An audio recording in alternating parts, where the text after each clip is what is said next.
Over these past 4 weeks in February, I've sent over 25,000 cold emails, gotten a little over 3% reply rate, and a total of 278 opportunities and over 100 booked meetings on my calendar for my digital marketing agency. Now, these results aren't typical, and I don't make any income promises in this video, but I'll be telling you kind of the reality of booking these meetings. They're a mixture of podcast spots, sales, infrastructure calls, and consultations with current customers. I'd probably say about 50% of them are podcast spots, and about 40% of them are AI infrastructure consultation calls, which is kind of a demo for my agency. And then, I don't know, 10% of them are probably recurring customer calls. Now, if you want to kind of get to this level of sending and results, I'll be breaking out in this video what it kind of took. My journey started off when I was 16 years old. I worked at Barnes & Noble's reading a bunch of books about marketing, sales, customer acquisition, funnels, everything like that. Since then, I kind of started documenting the entire journey on this YouTube channel. I now have a little over 370 videos just about the documentation, me talking, marketing, sales, customer acquisition. I'm doing that to build up my brand and obviously drive inbound traffic. So I'm based out of San Antonio, Texas, for those of you guys that haven't seen me or known me before. I'm born in Austin, Texas, then when I moved down here last year. And the biggest reality about actually this entire agency thing is that nobody is going to show you kind of the way to do it. You sort of have to take the advice that everybody before you has done to become more successful, and then implement it to your own agency. For instance, the approach of lead gen on podcasts, if you see me uploading these podcast videos, it's not for really marketing or selling.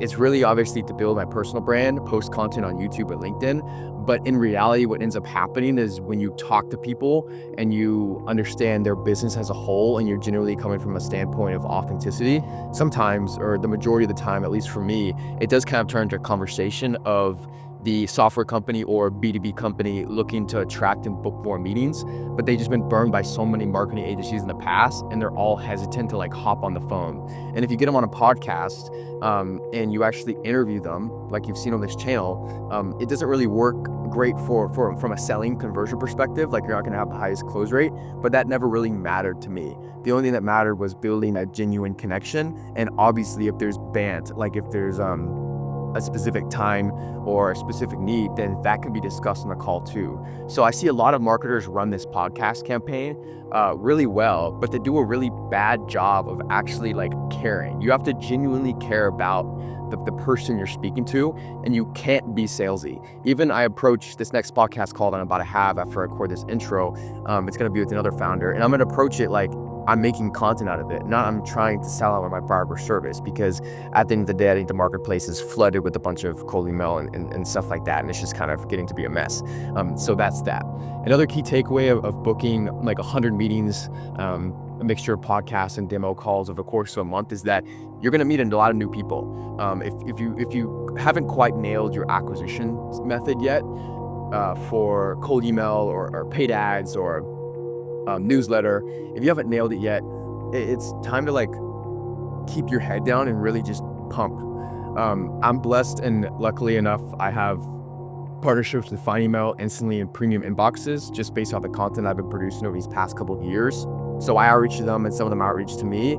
And I actually have a partnership with most of them to where I'll make content in exchange I get free infrastructure. So the sending part becomes a lot easier for me, and that is my unfair advantage. But in reality, obviously, if you want it as bad as me, you have to spend money to make money. You'll have to acquire customers by putting money into Meta or paid ads and paying for digital real estate essentially, or putting money into email inboxes and hundreds of domains to then outreach to leads that you source off the internet to get in front of prospects. Those are the only ways. So if you're a marketer in the cold email space, one of the campaigns that worked really well for us was giving away lead lists to companies that are high intent, as well as a direct offer. Like, there's only a couple of things from my experience that actually work really well with cold email, and it's having a direct response offer. So it's like, we'll book you your first 5 qualified appointments for XYZ up front. Each appointment is worth XYZ. That works really well. The downside to that is you'll obviously get less replies because there'll be less intent, and then you'll get a lot of people that are not interested. And it's not because they might not have a need for it. It's just because it's a cold email, and when you send a direct response to a cold email from a cold email, it's just gonna get, people won't trust you as much. That's just kind of how it all rolls. That's kind of the risks you run when you have a direct response offer. I'd probably say the other things that work really well are giving away stuff for free. Now, the podcast approach works okay for lead gen. That's not like the main intent of why I'm using it, because majority of the time your close rate will tank, obviously, if you're taking podcast calls, because the intent is a podcast. And when it comes down to like pitching your services, you don't really want to do it at the end. You want to thank them for showing up to the podcast and things like that, like what I've been doing on this YouTube channel. But in reality, you kind of want to deliver more value than not. But then you want to tie it back to another call. So you want to be like, I know you mentioned acquiring more customers for your company. How many sales calls are you guys kind of actively booking on a month-by-month basis? And some of the times companies don't have this KPI or metric dialed in at all. Like, a lot of businesses aren't in the online space. They're not really detailedly tracking their KPIs. A lot of the professional service companies that I've talked to on a podcast or that you might speak to when you're cold emailing actually deal with a lot of partnerships, word of mouth referrals. That's their main acquisition source, which is fine. But what ends up happening is that the company's been around for 2-3 decades, and they have an established customer base. Their recurring customer base is generating them millions of dollars in top line revenue a year. So in other words, they might have some BDRs or a marketing sort of front, but they're not like, they don't have a lot of intent of booking 15-20 calls a month, because quite frankly, they don't need to. They already have the existing customer base to float them and then still grow with word of mouth referrals. So it's almost like there's not a lot of intent with those companies, which is completely fine, but that's just something you have to know when you're outreaching, especially from the podcast angle. So I covered direct response is probably the best ways to get fast cash for cold email. Send 1,000, 2,000, 3,000 cold emails a day with pay on results cold email. And it's like, we'll build the system for you. You cover your first 5 qualified appointments up front. This is all what you do. So if you need cash, and if you're looking to like make money with cold email fast and get a return, that's what I would do to land your first couple of customers. And then you can obviously start venturing in like other angles like podcasts, demo calls, things like that. But you want to give away a free lead magnet in cold email. Like, I'm just telling you this kind of stuff that I've learned from trial and error. I've tried a lot of different things with cold email, outbound marketing, LinkedIn, and you sort of have a feel and a look for what works and what doesn't work. So if somebody approached me and said they were going to like book 50 calls with cold email their first month, I probably wouldn't believe them, just because you have to have a strategy and you have to know what the market is going to react to when you actually get into it. So those are 2 of the offers that convert pretty well for cold email. Now, the next thing I mainly want to talk about with cold email is having a presence on LinkedIn or on YouTube. This drastically helps the conversion rate of your cold email. So like, if you want to book calls in 2026, you have to enrich data, like with Clay, which I can show you guys in other videos. You need to have that intent baked into the cold email, as well as trust. Every single business that you're going to reach out to when you're sending cold emails is most likely hit up 500 times a month with cold emails, with quick question, hey, I saw this, I saw that, I saw this, I saw that. And like, every single company in business, at least the ones you want to sign that want to be your ideal, or that you want to be ideal customers, are being hit up because they're valuable companies, and agencies know that they can afford their products and services. And that's why they're a good company, because they do good business. That's a double-edged sword though. Those companies are hit up a lot. So you have to do something to stand out. And building the trust gap with having content online is very important, because it puts a name to the face, it puts a brand to a name, and it puts you it positions you as an actual person.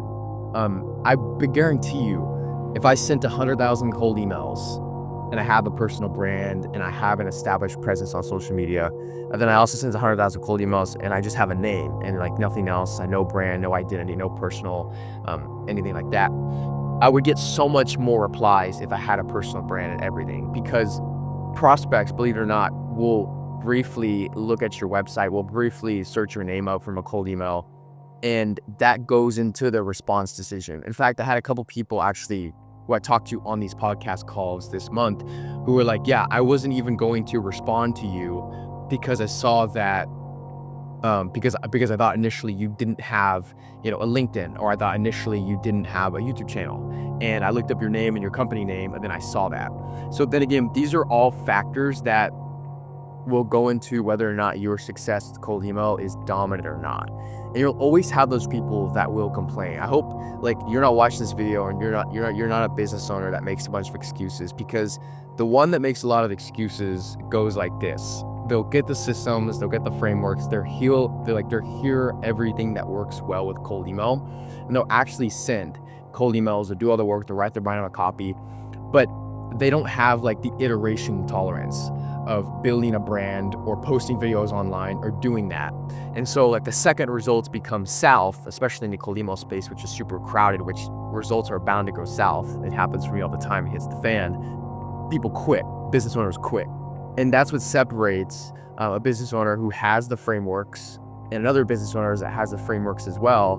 But, you know, business owner A and business owner B have different levels of tolerance within their mind of how much can you take without actually making money.